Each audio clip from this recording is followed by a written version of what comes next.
The silent execution, the last diplomat, the crystal dome of Nexus Prime's grand assembly stretched above like a frozen ocean, its surface catching starlight from 1,000 worlds. Ambassador Sarah Chen walked the polished pathway toward the center podium, her footsteps echoing in the vast chamber. Around her, representatives from 47 species watched in silence, their alien eyes tracking her movement with cold calculation. Sarah had spent 3 years preparing for this moment. 3 years of careful diplomacy, building relationships, proving that humanity deserved a seat among the galactic powers.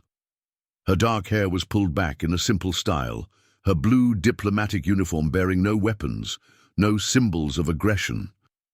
She carried only words and hope.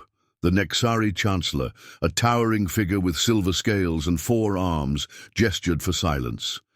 His voice boomed through the chamber's translation system, reaching every corner of the galaxy through quantum broadcasts. The Assembly recognizes Ambassador Chen of the Terran Republic.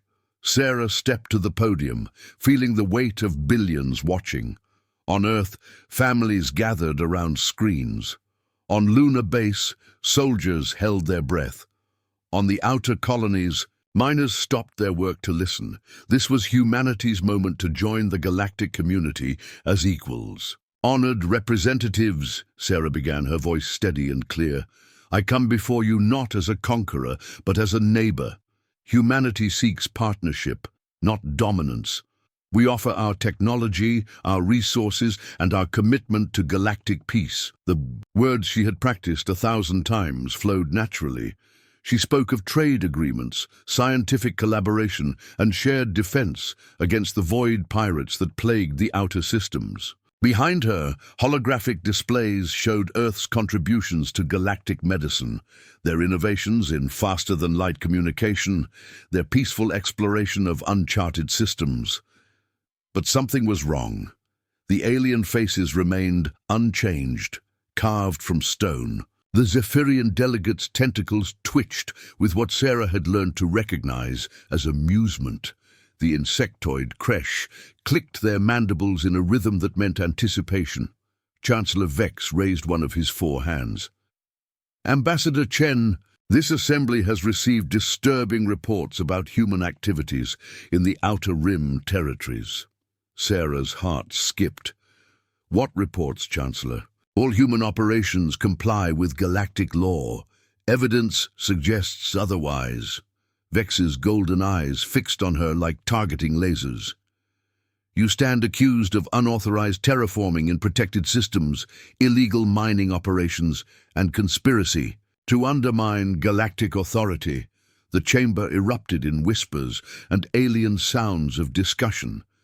Sarah felt the ground shifting beneath her feet.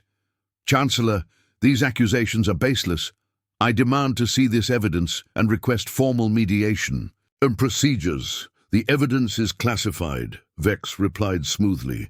"The charges have been reviewed by the Inner Council. The verdict is final." 2 massive Brutari guards stepped from the shadows, their powered armor humming with energy. Sarah backed away from the podium, her mind racing. This wasn't a trial, it was an execution ceremony. "This is a violation of diplomatic immunity," she said, her voice carrying across the silent chamber. "I am an accredited ambassador under galactic law." "Laws change," Vex said simply. The first energy bolt caught Sarah in the chest, lifting her off her feet and throwing her backward. The second and third strikes came before she hit the ground. The smell of burned flesh and fabric filled the air as her body crumpled at the base of the podium. The Grand Assembly sat in perfect silence. No gasps of shock, no cries of outrage. Only the soft hum of recording devices capturing every moment for broadcast across the galaxy. The message received, 12 light-years away, in the command center of Terra Base on Luna. General Marcus Steele watched the live feed with stone-faced composure. Around him, officers and analysts sat frozen at their stations, disbelief written across their faces. The wall of screens showed reactions from across human space, riots on Mars, protests on the orbital stations, families weeping in their homes. "Sir?" Lieutenant Commander Janet Ross spoke quietly from her position at the communications console. "Earth Prime is requesting immediate response." Steele didn't answer immediately. His grey eyes remained locked on the screen, showing Sarah Chen's lifeless form. He had known her since the academy, had watched her rise through the diplomatic corps, had personally recommended her for the ambassador position. She had been humanity's best hope for peaceful integration with galactic civilization. "General Steele," came another voice. Admiral Harrison Pike's weathered face filled one of the secondary screens from his flagship in the Centauri system. "Orders, sir." Steele finally turned from the main display. His voice, when it came, was quiet but carried the weight of absolute authority. "Issue a general recall. All diplomatic personnel, all civilian contractors, all trade missions. Everyone. Comes home. Now. Sir, that will take weeks. They have 72 hours, Steele cut him off. After that, anyone in galactic space is on their own. Commander Ross looked up from her console. "Sir, we're receiving messages from human colonies throughout the Outer Rim. They're asking for guidance. Tell them to prepare for siege conditions. No alien vessels are to be granted landing clearance. No exceptions." The room buzzed with quiet activity as orders went out across human space. But Steele wasn't finished. "Commander Ross, patch me through to Protocol 7 assets." The lieutenant commander's face went pale. Protocol 7 was humanity's deepest secret, a network of operatives and sleeper agents placed throughout galactic civilization over the past decade. They had been insurance against exactly this kind of betrayal. "Sir, are you certain? Protocol 7 authorization requires—" "I know what it requires," Steele said, producing a small device from his uniform pocket. His biometric scanner beeped as he pressed his thumb to its surface. "Authorization Steele 77 Alpha, wake them up, the hidden truth." As Steele's orders raced across quantum communication networks, the alien representatives on Nexus Prime began to disperse, but not all reactions were celebratory. In the lower galleries, away from the main assembly, smaller species representatives whispered among themselves. "This was orchestrated," hissed Ambassador Krell of the Feline Yati Collective, her furred face twisted with disgust. "The humans were set up." Beside her, the crystalline being known as Shard of the Silicon Communes flickered with agitated light patterns. "We saw the evidence files 3 days ago. Fabricated data, manipulated recordings. The Inner Council planned this execution from the beginning." "But why?" asked a small blue-skinned Aquarian delegate. "The humans were offering partnership. Trade benefits. What did the Council gain?" Krell's eyes narrowed to golden slits. "Fear. They showed every species watching what happens to those who grow too strong, too independent. The humans were becoming influential.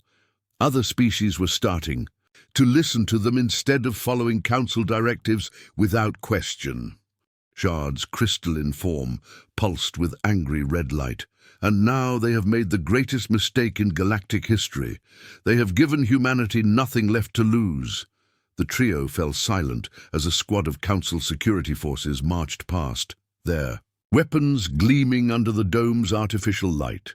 But their words had been recorded by devices hidden in jewelry, clothing, and cybernetic implants. Within hours, the truth about Ambassador Chen's execution would spread through underground networks across dozens of worlds.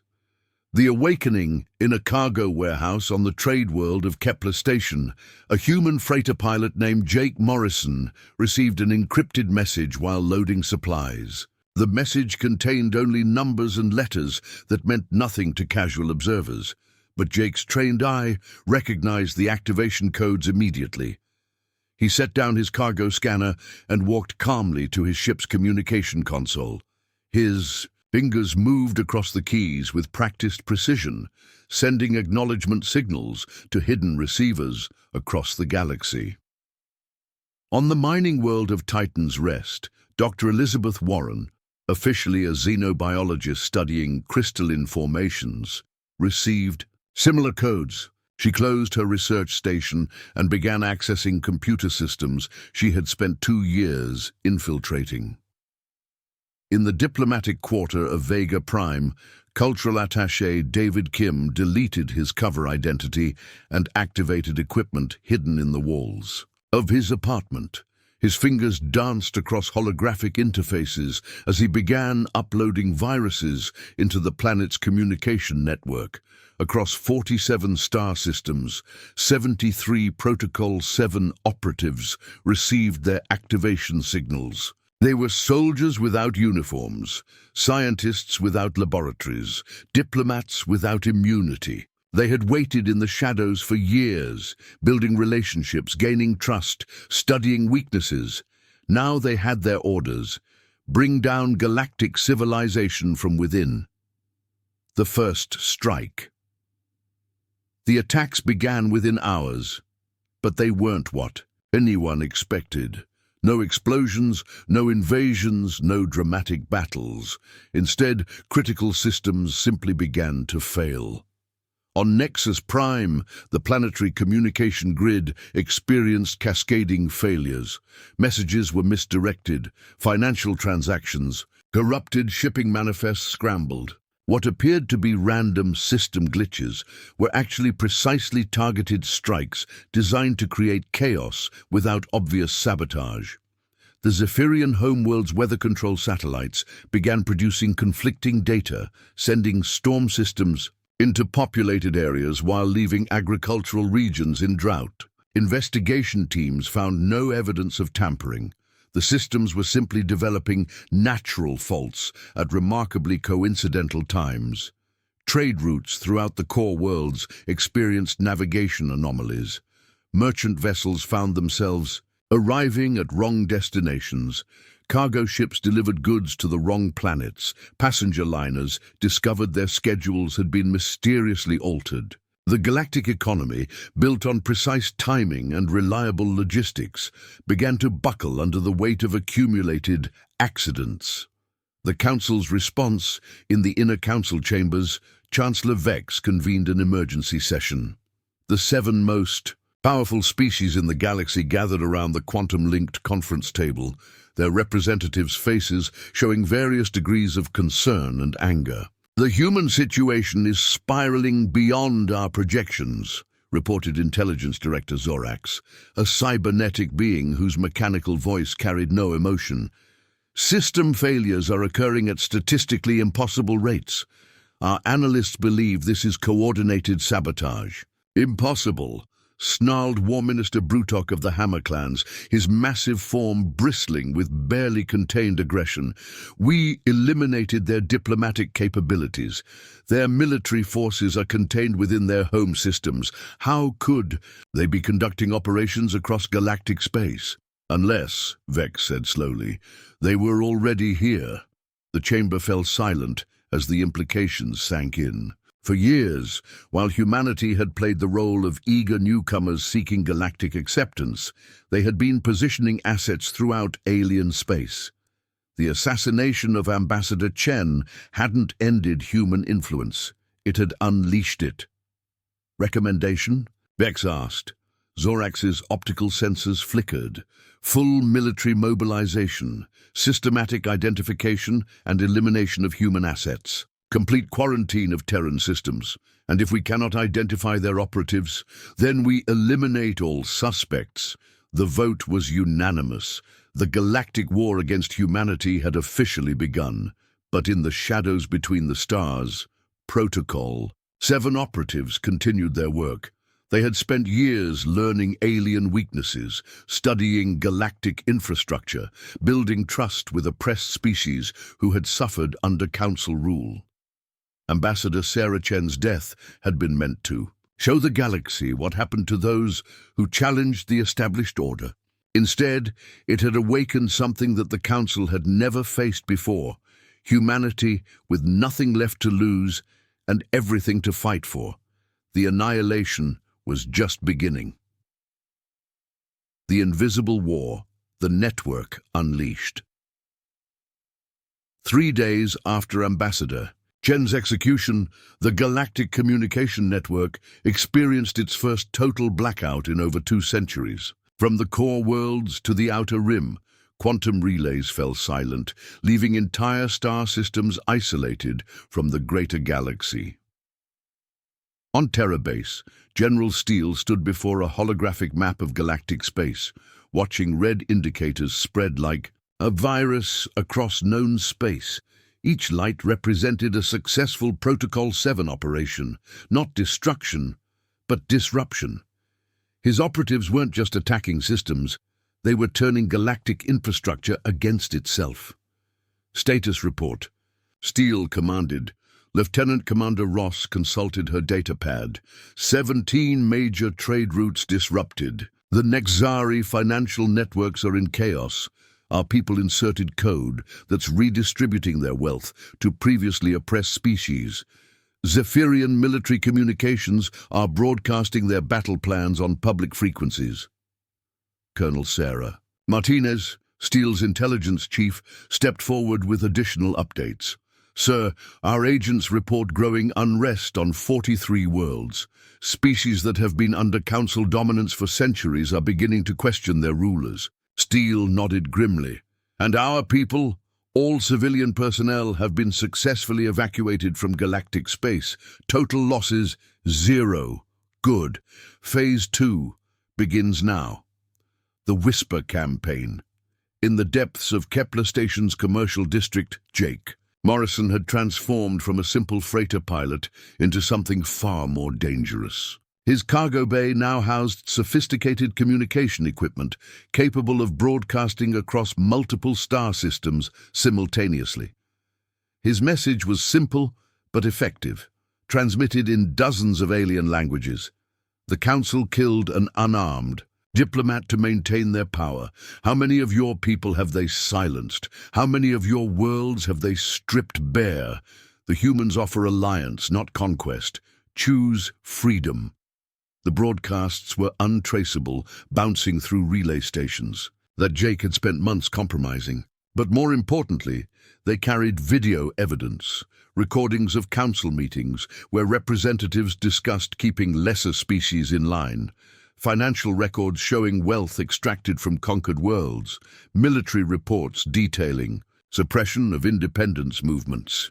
On the aquatic world of Coral Prime, the native Nereids had suffered under council taxation for generations, forced to harvest their sacred reefs to meet impossible quotas. When Jake's broadcast reached their undersea cities, showing council delegates laughing about keeping the fish people desperate, the reaction was explosive. Within hours, Nereid resistance cells seized the orbital platforms that shipped there. Harvest's off-world. For the first time in a century, Coral Prime's reefs would regenerate without exploitation. The rebellion spreads. Similar uprisings began across dozens of worlds. On the desert planet of Shar, the nomadic wanderer tribes destroyed the mining equipment that had poisoned their ancestral waters. The fungal colonies of Spore World 7 severed their connections to the Galactic Data Network, taking with them the biological databases that the Council had been secretly copying for military bioweapons research. Dr. Elizabeth Warren, operating from her hidden base on Titan's Rest, coordinated these rebellions through encrypted channels. Her xenobiology background made her uniquely qualified to understand each species' grievances and help them strike where it would hurt the Council most. The crystalline communes have agreed to join the coalition, she reported to Steele during a secure transmission. Oh, they're cutting off rare mineral exports that the Council needs for their faster-than-light drives. Opposition. The Council is responding with increasing desperation.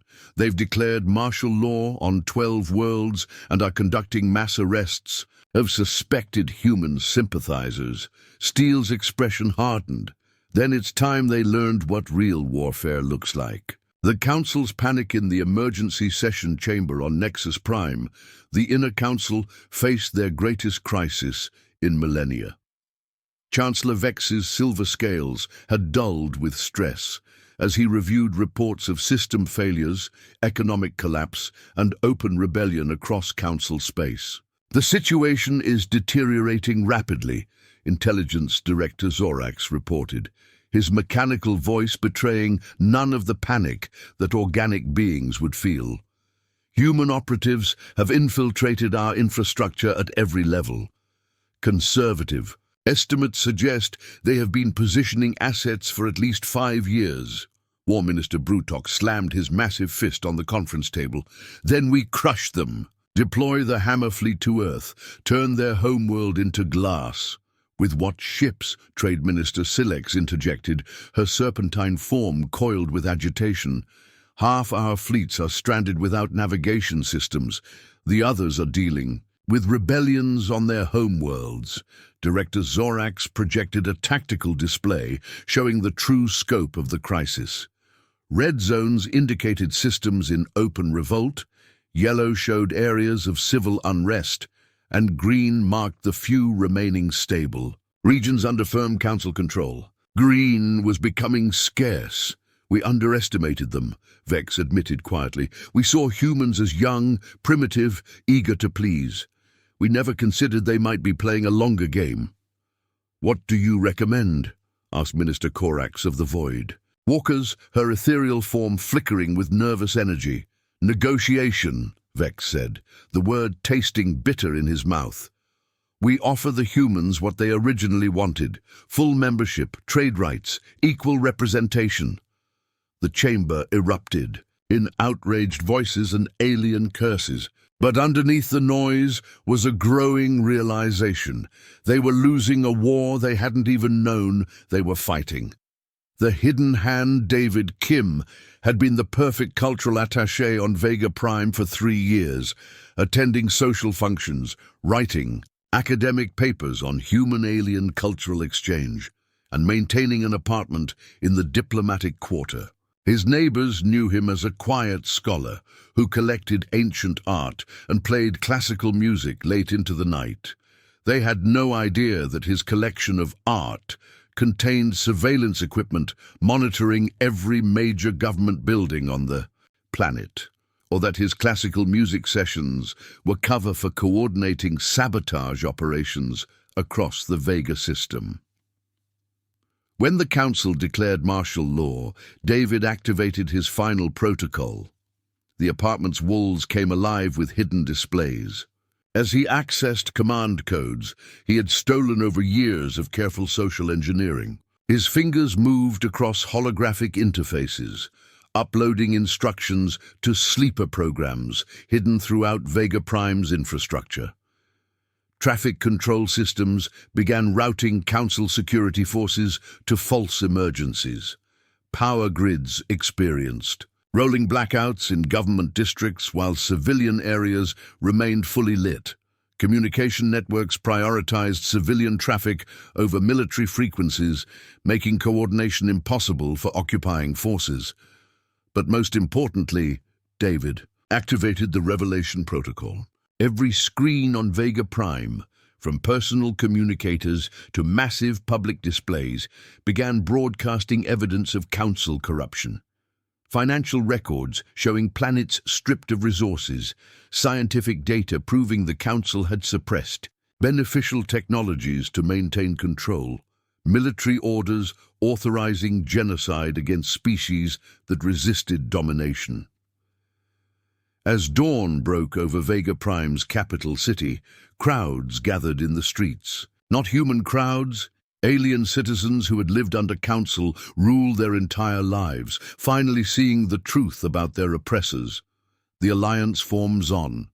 The neutral world of Haven's Rest, representatives from 37 species gathered in secret. The meeting had been arranged through underground networks, coordinated by human operatives but organized by aliens who had suffered under Council rule.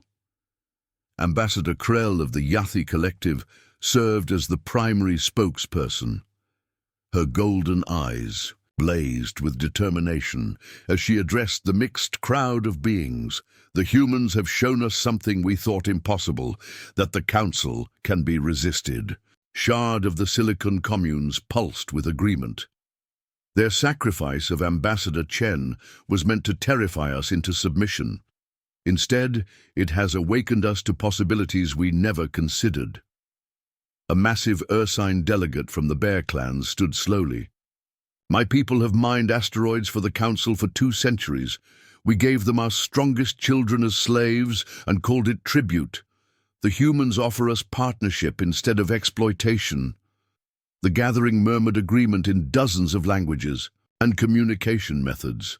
These species had nothing in common except their oppression, and now their hope. "What do the humans want from us?" asked a delicate butterfly being, her translucent wings shimmering with nervous energy. The answer came from an unexpected source.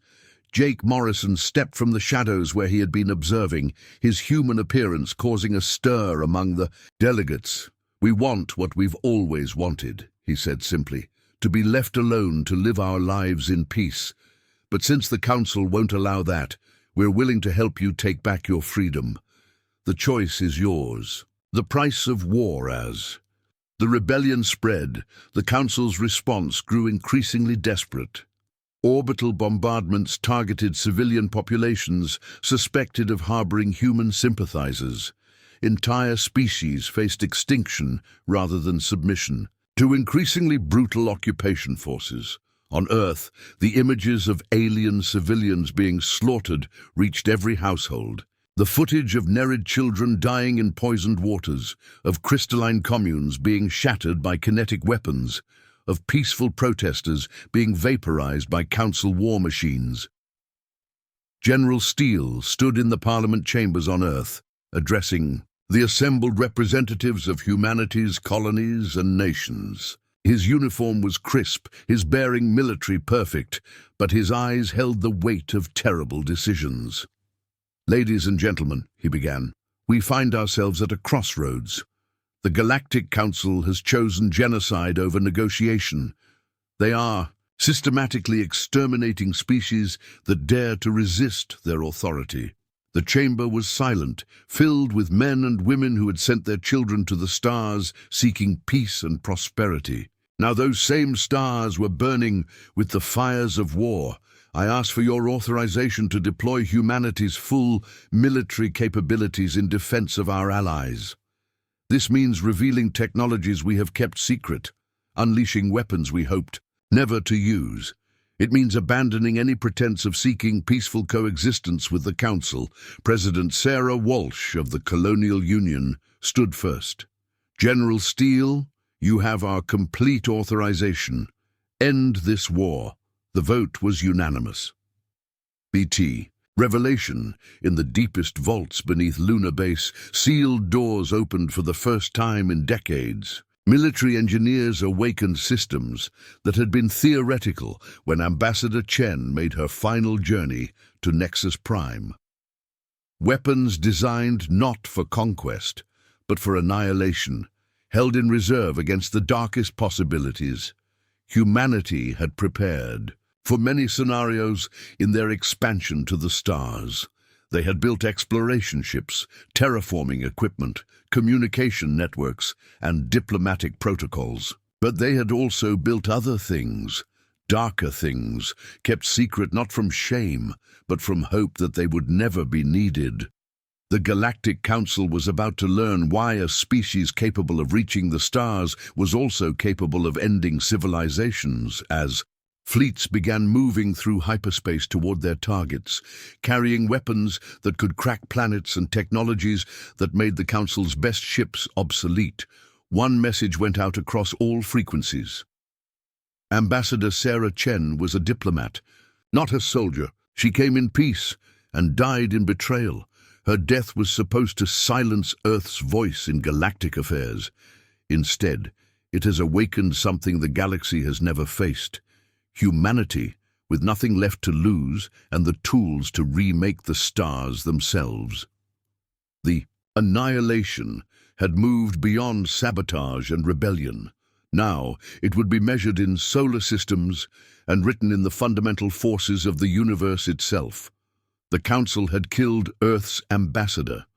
Soon they would learn the price of that mistake.